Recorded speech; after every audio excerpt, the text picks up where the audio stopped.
My front screen is not working, babes. I don't know how that happened. Anyway, this is Croatan Beach in Virginia Beach, Virginia. And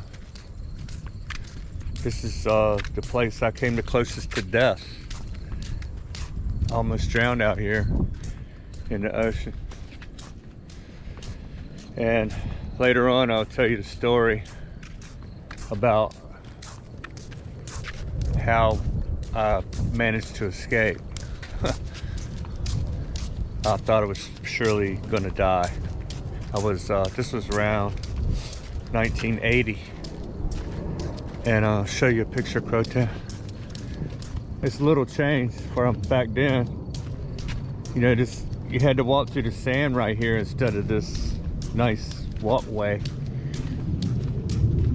And surfing, like that sign says, that sign is new. That's the only thing that's new. But it's got the swimming area and the surfing area. And then it used to be cut off because they used to, you couldn't go but so far surfing that way. See where that fence is down there? Mom, see them poles down there? On the right side of that is government property. Anyway, that's why I went out there to start with. You know, I was with my friend. Oh, did you see that, babe? Something just went under the sand right here. He ducked his head in there in that hole right there.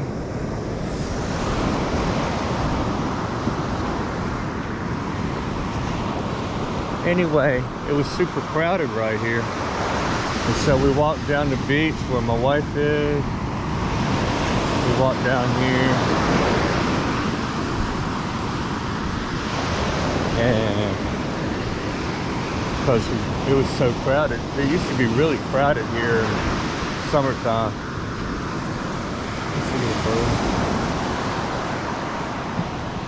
And so we carried a lot of stuff. But I think our blanket was about right here. Our blanket was about right here. Look, there's a bunch of pelicans. See all them pelicans, Mom? Oh yeah, that's cool. Our blanket was right here. It's me and about 5 friends. Adam Prasky, Julie Kane, Terry Kane, maybe Andy Klingerpeel, and Scott Collins. And I'm not sure if that's the, you know, I know I might have got one of them wrong, but there's some more pelicans. Anyway, went out there and I wanted to go, it's real deep right before you get to the Sandbar. You really can't tell it now. I think there's more of a sandbar down there. See where it's right behind that wave right there. It stays white. It's real shallow right there. But right before the sandbar, it gets deep. Then there's the sandbar, then it gets deep again. And since I almost drowned there, I mean, recently I did some investigating, and you know, back at the time I didn't know you swim at an angle or you swim parallel to the beach, which it's my opinion that since that happened to me, that swimming parallel to the beach is not correct. You look at the angle that when you're out there, you can see an angle, the waves are coming in. That's the way you want to swim right there. Later on when I talk about it, you'll realize why I think that, and that people that say swim parallel, I don't know, maybe it's just the situation I was in. The best thing to do was go to an angle, swim at an angle, because that's the advice I got in the deep ocean. But we'll leave that for a talking head story later in the video. Oh, look at the little birdie. don't get wet. Good, look. He can stay away from them waves. So. Hey, look, he's gonna dip in, get him a bite. And here comes the big wave. Here comes it. Oh my God! All right, so I went out here and I went swimming out that way. I got past that deep part and I got on the sandbar. So the tide was low, so the sandbar was only up to my waist. The water was pretty clear that day and I could see little fish down there, crabs.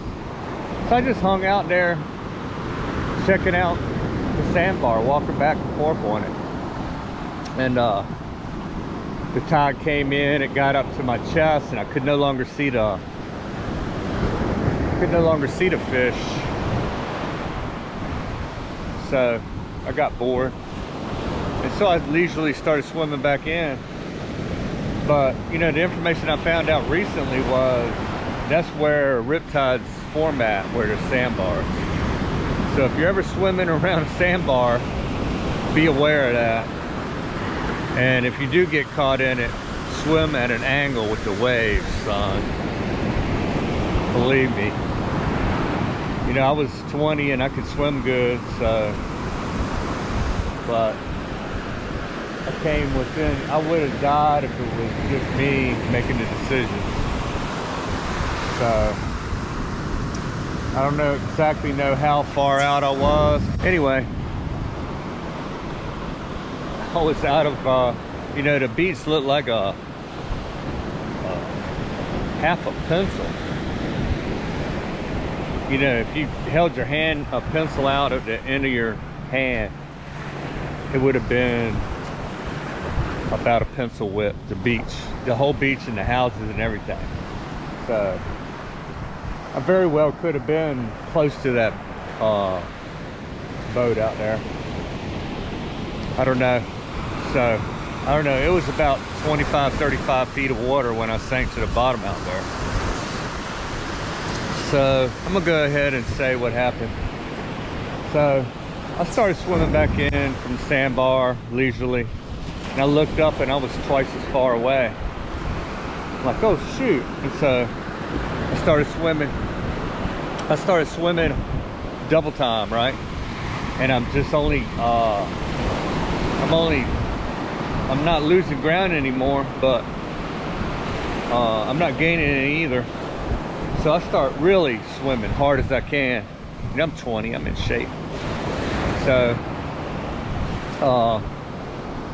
there's a little crab right there. He went in a hole. He don't want to see me. Look, that big monster's gonna eat me. Anyway, I went all out to try to get ashore. There's another crab right there, if you can see him.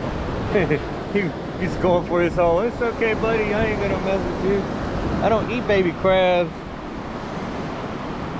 Anyway, I swam all out and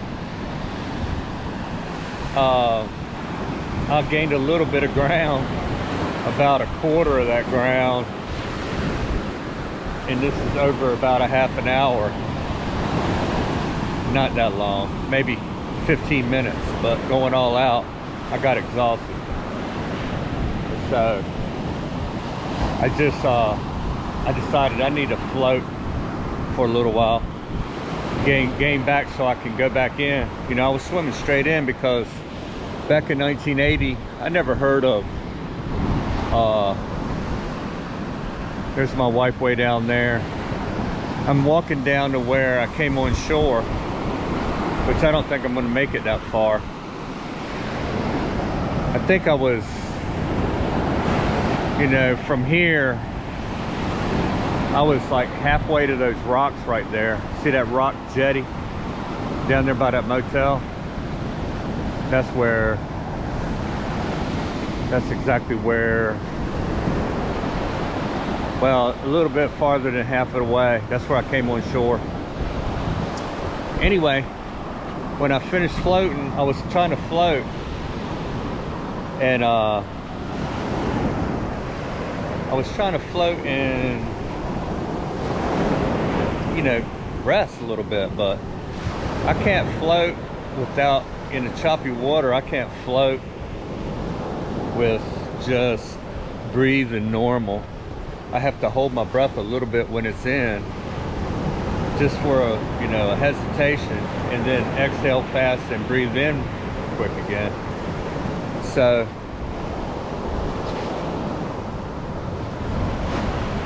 once I looked up, I was about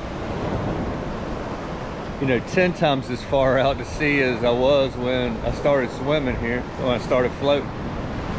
So I was way out there, and I started panicking really. And so I never heard of swim at an angle, swim parallel to the beach.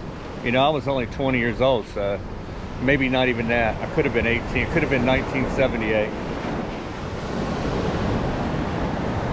I think I drove here. I drove me and my friends here, so I at least was 16, 1976. It's kind of foggy. I'm saying 1980, but I don't think I was 20. I was probably 18. So I never heard any of that information. I never paid attention because, school done got me so, not wanting to hear any more information. It went so slow. Waiting for the slowest student to finally catch up. Anyway, that's another story.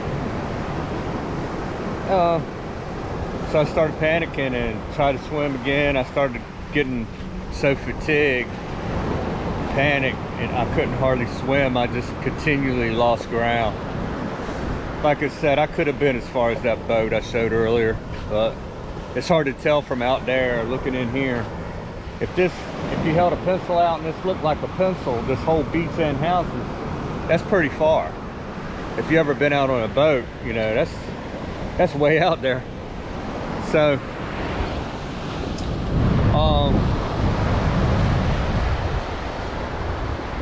I decided, after I started cramping and I was too exhausted to swim anymore, I decided I'm gonna just sink to the bottom. And I don't want to suffer too long. I hear a lot of stories about drowning where it's not really that good, it's suffering. And then I started worrying about sharks because I was so far out there. So I'm going to sink to the bottom end.